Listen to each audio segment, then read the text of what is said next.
Hello everyone, কেমন আছো তোমরা সবাই? আশা করছি তোমরা সবাই ভালো আছো, সুস্থ আছো। আমি ভালো আছি। এই দেখো, সকালটা শুরু করলাম পায়েস রান্না দিয়ে।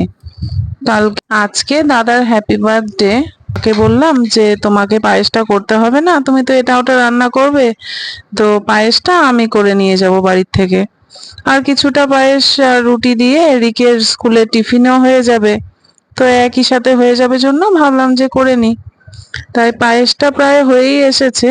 তারপরে কাজু কাজু কিশমিশটা দিয়ে দিলাম একটু নাড়াচাড়া করে, তারপর নামিয়ে নেব। তো এটা অনেক সকালে করছিলাম, তখন সকাল বাজে 6:30, কারণ রিক তো 7:30টায় বাড়ির থেকে বেরিয়ে যায়, আমাকে সকাল সকালই রেডি করতে হচ্ছিল। আর এইদিকে পার্থ ভেজে নিচ্ছিল রুটি পাশে। তাড়াহুড়া করে না করলে হয় না, না হলে বাস এসে আবার চলে যাবে, এর জন্য। আর এইদিকে বাটিতে বাটিতে করে সবার জন্য বেড়ে নিচ্ছিলাম, আর দাদারটা টিফিন বাটিতে। তারপর রিয়ান উঠে গিয়েছিল, ওর দাঁত টাত ব্রাশ হয়ে গেছে, এখন বসে বসে পায়েস খাচ্ছে। ও পায়েস খেতে ভালোই বাসে, খুব একটা খারাপ লাগে না। ওর জন্মদিন থেকে দেখলাম, আগে খেতে ভালোবাসতো না, এখন খায়।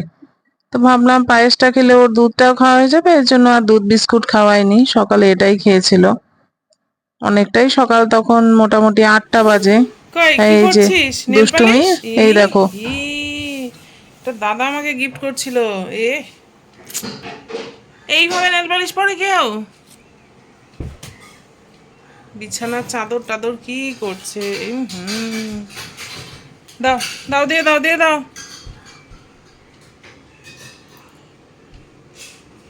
সুন্দর নেল পালিশটা গেল। হাতে পায়ে নেল পালিশ লাগিয়ে নিয়েছে, চুপ চুপ করে ওইদিকে আমি কাজ করছিলাম আর এই দুষ্টু কি করছে। মুছছে? তারপর আবার ওয়াইপস নিয়ে মোছার চেষ্টা করছিল। মুছবে না তো? নিজে পারছিল কিচ্ছু না, মুছবে পরে না, আমাকে যতই দিচ্ছিল, চেষ্টা করো। দাও মুছে দিই, মুছে এত দাও। দুষ্টু। এত হাতে পায়ে দুষ্টু। এইভাবে নেল তারপর পালিশ বললাম এটা মাখিয়ে দিয়ে তো নিয়েছে। মোছা যাবে না। নেল পালিশ মাখিয়ে নিয়ে এখন ওয়াইপসটা দিয়ে হাত পা মোছার চেষ্টা করছে। কিচ্ছু উঠবে না, ওরকমই হয়ে থাকবে তোর হাত পা।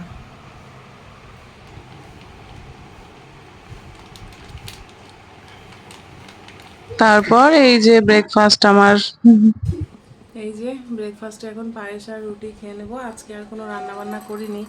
আজকে যেহেতু দাদার জন্মদিন, তো মার বাড়িতেই খাওয়া দাওয়া করবো, মা সব রান্নাবাড়ি করেছে।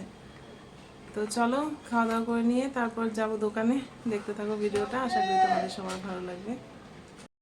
তারপর দোকান চলে এলাম, দোকানে আইসক্রিম এসছে নতুন, আর আইসক্রিম দেখে রিয়ান তো আইসক্রিম আইসক্রিম ওকে দিতেই হবে। তারপর এই যে, আর যা গরম পড়েছে, মানে ভাবলাম তাই দিয়ে দিই, ঠান্ডা ঠান্ডা ওয়েদার থাকলে তখন আর দিই না। আইসক্রিম পেয়ে তো খুব খুশি, নিজে নিজেই তুলে তুলে খাচ্ছে। গলে যাচ্ছিল যেহেতু এত গরম পড়েছে শিলিগুড়িতে।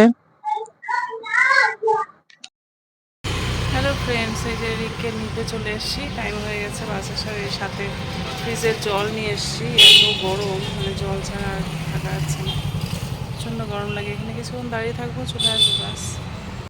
জল নিয়ে এলাম, তাই খেতে পারছে ঠান্ডা জল। ওর জল শেষ, বোতল খালি। তারপর দুপুরে খাওয়া দাওয়ায় ছিল এই যে মিষ্টি, আলু ভাজা, কাঁকরোল ভাজা, মাছের ঝোল, দই, আর সাদা ভাত। তো এটা দাদার জন্মদিন স্পেশাল, কিন্তু দাদা তো সকালে খেয়ে অফিস চলে গেছে, তো এটা রিক খাচ্ছিল। রিককে সুন্দর করে সাজিয়ে দিয়ে খাবারটা ক্যাপচার করলাম। খাওয়া দাওয়া করে এই যে শুয়ে আছি। তারপর এই যে আইসক্রিম পার্টি শুরু এবার। তারপর এই যে আমাকেও একটু দেখিয়ে দিলাম। এই আইসক্রিমটা আজকে এসছে নতুন, আমাদের দোকানেরই আইসক্রিম, তো মা খাওয়ালো সবাইকে। তাই একটু ভিডিও তুলে নিলাম। ঘেমে নিয়ে অবস্থা খারাপ, দুদিন শিলিগুড়িতে যা গরম পড়েছে। তারপরে এই যে রিয়ান বসে বসে রিক বসে বসে খাচ্ছে, আর এই দেখো রিয়ান। এইভাবে আইসক্রিম খেতে হয় কিন্তু, মুখে লাগিয়ে লাগিয়ে শিখে নাও তোমরাও। দেখো উঠানে খেলতে গিয়ে বালি দিয়ে একদম মেখে টেখে কি অবস্থা। তারপর সন্ধ্যাবেলা আবার স্নান করিয়ে দিলাম পুরো সাবান চোপা দিয়ে, আর এত গরম ছিল, আরাম পেয়ে গেছিল। তারপর এরকম বুড়ি সেজে আসছিল, একটা বুড়ি বুড়ি ভূত, বুড়ি ভূত সেজে দাদা ভিডিও তুলে দিচ্ছিল। তো বন্ধুরা, আজকের এই দুষ্টু মিষ্টি ভিডিও নিয়ে এখন করব বাই বাই। সবাই ভালো থেকো, সুস্থ থেকো, দেখা হবে নতুন কোনো ভিডিওতে।